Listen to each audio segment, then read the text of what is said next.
Pessoal, tudo bem com vocês? Vamos então começar o nosso último tópico desse curso, que é sobre testes para proporções. Nós estudamos até agora os testes para médias, para variâncias conhecidas, variâncias desconhecidas, e agora vamos finalizar falando do teste para proporções. Assim como a gente falou dos intervalos de confiança para proporções, né, e a gente justificou o intervalo de confiança com base no teorema central do limite, a mesma coisa vai ser feita para teste de hipótese, tá? Basicamente, a gente tem uma estatística de teste chamada de Z, tá aqui, ó, nossa estatística Z. Deixa eu abrir aqui a minha caneta, tá? E não foge do que a gente já estudou até agora, tá? A metodologia, a sequência para a realização do teste de hipótese, usando ou não o valor P, é essa. Definição das hipóteses de interesse, né? Construção da região de teste, do gráfico, né? Com as regiões os limites críticos, cálculo da estatística de teste e conclusão, tá? A única coisa que vai mudar desse teste para o teste para médias é que agora, ao invés de eu estar trabalhando com a média x-bar, eu estou trabalhando com uma proporção P, que também, né, não deixa de ser uma média, a gente já tinha visto isso lá atrás. E a estatística de teste agora ela vai ser escrita dessa forma, tá? Na verdade, três formas possíveis. Nós temos três formas possíveis aí para a estatística de teste. Nós temos esse primeiro formato, onde eu vou trabalhar com a proporção P-chapéu, tá? A minha estatística de teste, nesse caso, ela é P-chapéu. E aí, padronizando, eu tenho Z. Se eu quiser trabalhar com o número de conformes, ou seja, o número de amostras sucesso, aquelas que realmente deu aquilo que eu queria, né? Aquela deu o resultado que eu queria, né? Número de sucesso. Então, a minha estatística de teste Z vai ser escrita dessa forma. Vai resultar o mesmo valor de Z, tanto utilizando essa ou essa, tá? E um caso mais específico, onde eu tenho que chamar, o que é chamado de correção de continuidade. Se eu estou trabalhando com o segundo caso, e eu tenho uma amostra, digamos que eu estou suspeitando que essa amostra ela não está sendo grande o suficiente, né, para uma boa aproximação, eu posso utilizar a formulinha com correção de continuidade, que é essa de baixo aqui, ó. Ela é um caso, digamos que seria o caso onde você estaria próximo ali do mínimo para aplicação do teorema central do limite, próximo do 30, né, que é uma amostra que já é suficientemente grande para poder aplicar o TCL, ou seja, para validar esse teste, mas ainda, digamos que está no limiar ali, no limite, e você pode ter algum problema no seu teste com relação a essa aproximação. Então, se você aplica o teste Z com essa correção para amostras próximas de 30, você ameniza um pouco o problema, tá? Você consegue uma aproximação melhor, tá? Então, tem essas três possibilidades aqui. E aqui as hipóteses elas vão ser escritas em função de P, que é a proporção populacional, e vai ficar dessa forma. Se eu tiver uma hipótese alternativa nesse formato, ou nesse formato, ou nesse formato, para cada uma delas, né, eu tenho a região crítica. Minha região crítica, ou seja, eu rejeito a hipótese de igualdade, lembrando que a hipótese nula sempre o valor do parâmetro igual a um outro valor que eu quero testar, né? No caso, como eu tenho aqui proporções, a minha hipótese nula vai ser essa. E as minhas hipóteses alternativas serão essas, tá? E aqui a minha região de rejeição da hipótese nula. Assim como a gente já tinha estudado nos casos anteriores, tá? Vamos fazer um exemplo para esse caso? Olha só. Para testar a alegação de que uma nutricionista para testar a alegação de uma nutricionista de que pelo menos 75% das crianças com menos de 6 anos de idade de um certo estado têm dietas deficientes de proteínas, um levantamento amostral revelou que 206 das 300 crianças com menos de 6 anos daquele estado têm dietas deficientes em proteínas. Teste a hipótese nula, P igual a 0,75, então vamos colocar as hipóteses aqui, ó, H0, H1, P igual a 0,75 75. E a hipótese alternativa, a hipótese H1, é de que P menor do que 0,75. Nós queremos testar se o percentual, a proporção de crianças com deficiência é igual a 75 ou se essa proporção ela é menor do que 75, tá? Se eu tenho evidência para falar que esse número é menor que 75, tá? Na verdade, as hipóteses já foram dadas aqui no problema, a gente não teve dificuldade em estabelecer, tá? Então, vamos lá. As hipóteses estão aqui. Vamos, então, definir a nossa região crítica, né? Nossa região de teste. Nesse caso, o que eu tenho é a distribuição normal aproximada, né? Já que é um teste para proporção, então é uma aproximação. Como eu estou testando apenas para um lado, né? O teste unilateral, então eu preciso encontrar o Z que limita essa região para o nível de significância adotado, ao nível de 1% de significância. Então, essa área vai ter 0,01. Eu preciso encontrar o Z que limita essa área, tá? Vamos lá na distribuição normal. Como aqui é 0,01, eu vou procurar o valor de 0 até o ponto, né? Que seria 0,49, já que a área total ela é igual a 0,50. Então, 0,49, ele é o valor que está aqui, ó. 4898, 4901, 2,33. 2,33, vamos lá. 2,33, como eu estou do lado de baixo, né? Então, ele vai ser menos 2,33, do lado de baixo do zero, né? O lado da esquerda aqui. Então, tem que ser negativo. Agora, a estatística de teste. Nesse caso, eu posso utilizar tanto a proporção, né? Dividir 206 por 300 e utilizar a estatística de teste dada por P chapéu, né? Ou fazer dessa forma, x vezes NP0, né? Já que se eu trabalhar exatamente com a estatística de teste, que seria a soma das crianças com sucesso, né? Deficientes apresentados na amostra, tá? Vou trabalhar com P chapéu, então o que eu vou fazer? P chapéu, né? A proporção estimada é de 206 sobre 300, né? Então, nesse momento, eu vou precisar aqui de uma calculadora. Então, aqui eu vou ter 0,6867, tá? Então, 0,6867 é o meu P chapéu, tá? Então, vamos lá. Minha estatística de teste Z, ela vai ser dada por P chapéu menos P sobre a hipótese nula, dividido pela raiz quadrada de P 1 menos P sobre N, tá? Substituindo tudo aqui, vai ficar 0,6867 menos 0,75 dividido pela raiz quadrada de 0,75 vezes 1 menos P0 sobre o tamanho da amostra, que nesse caso foram 300 crianças, tá?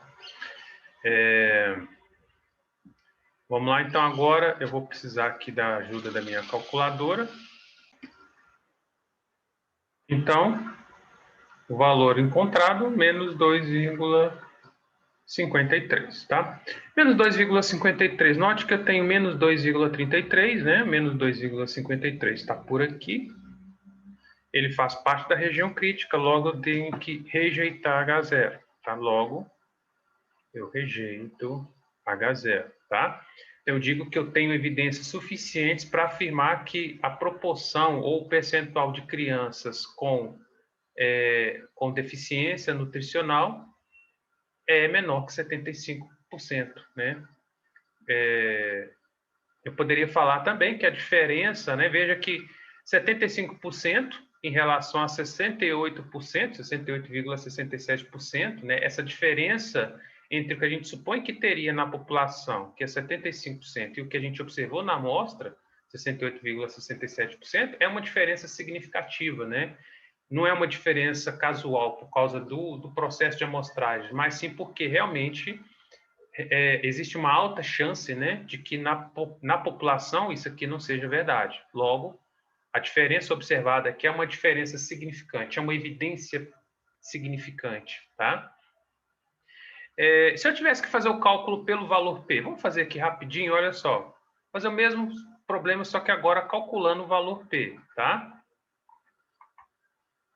Pelo valor P, a gente precisa calcular a área abaixo de menos 2,33, e aí comparar com o nível de significância do problema, que é de 1%, né? Então, vamos fazer o seguinte, vamos pegar a nossa tabela normal e vamos ver qual que seria a área que vai de 0 até menos 2,33, para que a gente possa ter o valor P. Então, vou abrir aqui a tabela da distribuição normal. A área relativa ao ponto 2,33, né? 3 é a quarta coluna, né? 2,30, 31, 32, 33, 0,4901. Então, o valor P ele vai ser 0,5 menos 0,4901. 0,5 menos 0,4901. Esse, então, é o nosso valor P. E aí, fazendo pela calculadora, eu tive um valor P quase igual a zero, né? Foi de 0,0099. Comparo, então, né? Qual que é a nossa regra? Comparo com... vamos arrumar isso aqui. Comparo com o nosso nível crítico, né? Então, eu tenho que rejeitar H0 se P menor do que 0,01, né? Então, veja que o valor P, 0,0099, é menor do que 0,01. Então, logo, eu rejeito H0. É a mesma conclusão, tá? As conclusões têm que ser iguais, tá? Bom, então, esse foi o nosso primeiro problema. Vamos para o segundo? O segundo, ele fala assim, ó, o candidato quer verificar se há evidência suficiente para supor que ganharia as eleições no primeiro turno. Para isso, contratou uma pesquisa com 1.000 candidatos e destes, 550 afirmaram que votariam no candidato. Teste a hipótese com 5% de significância usando o teste convencional e o valor P.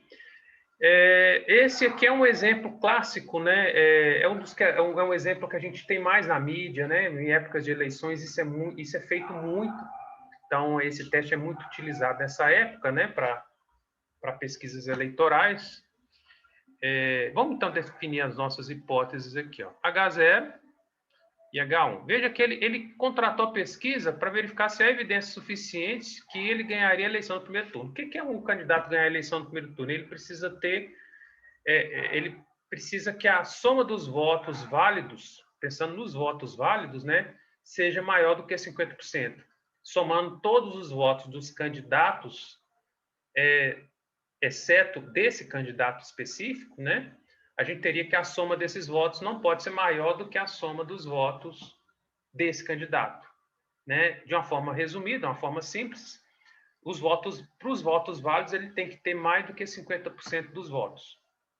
Então, seria o seguinte, eu vou testar a hipótese inicial de que P igual a 0,5, qualquer coisa que ele tiver, se ele tiver uma proporção igual a 50%, ele não ganha, e qualquer coisa abaixo disso, pior ainda, né? Agora, eu preciso verificar se ele tem evidência para falar que isso é verdade. Será que a minha amostra me dá evidências de que eu tenho 50%, mais de 50% do eleitorado da região, né? Então, é isso que a gente precisa ver se a gente tem evidência. Então, vai ficar assim as nossas hipóteses, né?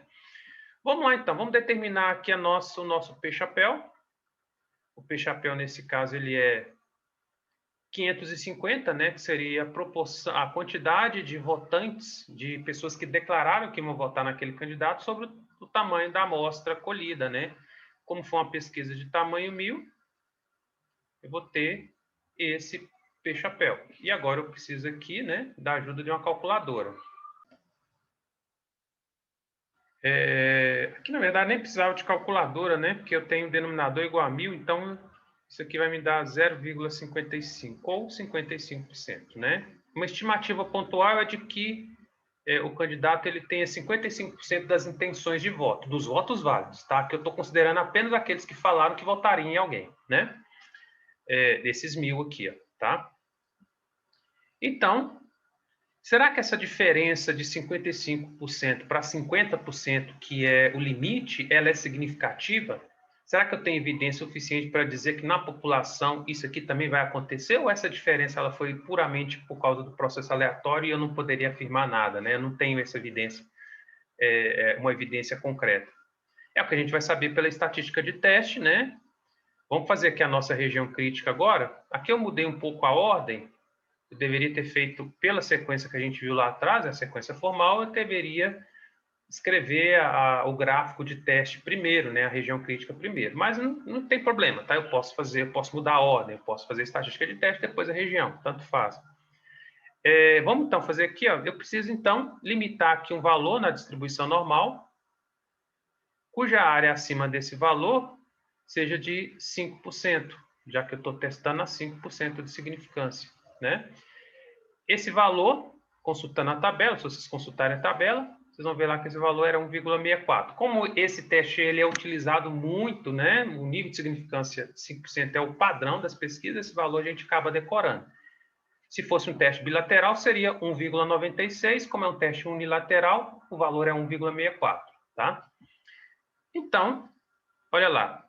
1,64, vamos calcular a estatística de teste, né? É Z, estatística de teste Z. Eu errei aqui, vamos escrever novamente.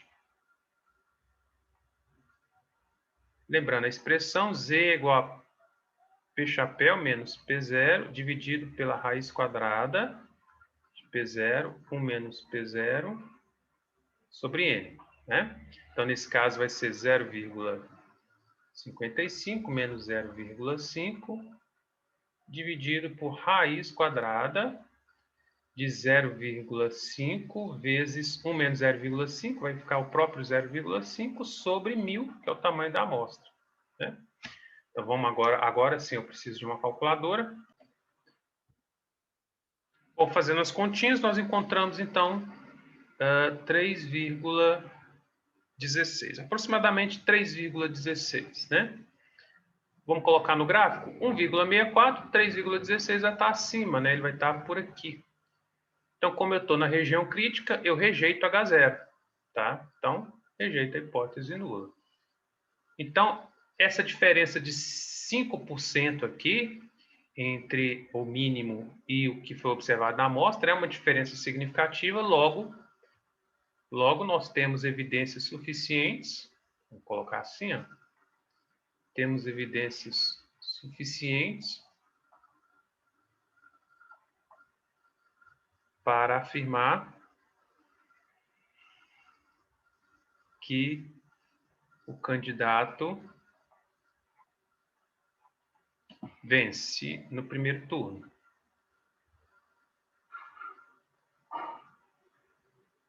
Ou seja, de que a proporção esperada de votos nele é maior do que 50%. O número de eleitores com intenção de voto naquele candidato, considerando a população, provavelmente é maior do que 50%. Tá? Bom, é isso. Aqui eu também posso fazer o cálculo do valor P. Vamos fazer aqui para poder fechar. E aí a gente vai fazer a comparação, né? Valor P. Eu preciso calcular a área acima de 3,16. Vamos consultar a nossa tabela. 3,16, 3,1. Olha lá, 3,16. Então, o valor que está nessa coluna, 3,16. 0,4992. Como é a área acima, eu vou subtrair, né? 0,4992 menos 0,5. 0,5 menos 0,4992. Isso me dá 0,0008. Valor quase igual a zero. Vamos voltar lá. O valor P aqui é 0,0008. O que eu fiz? Eu calculei essa área que está aqui, acima do 3,16, ó. E aí, utilizando a tabela, né? Então, rejeita H0. Por que eu rejeito H0? Porque o valor P, né? O P aqui ele é menor do que 0,05, tá? Bom, é isso. Esse é o nosso último conteúdo, espero que tenha ficado claro. E agradeço aí a atenção de vocês, agradeço aí por ter acompanhado esses vídeos aí até o final, tá? E desejo a todos boa sorte.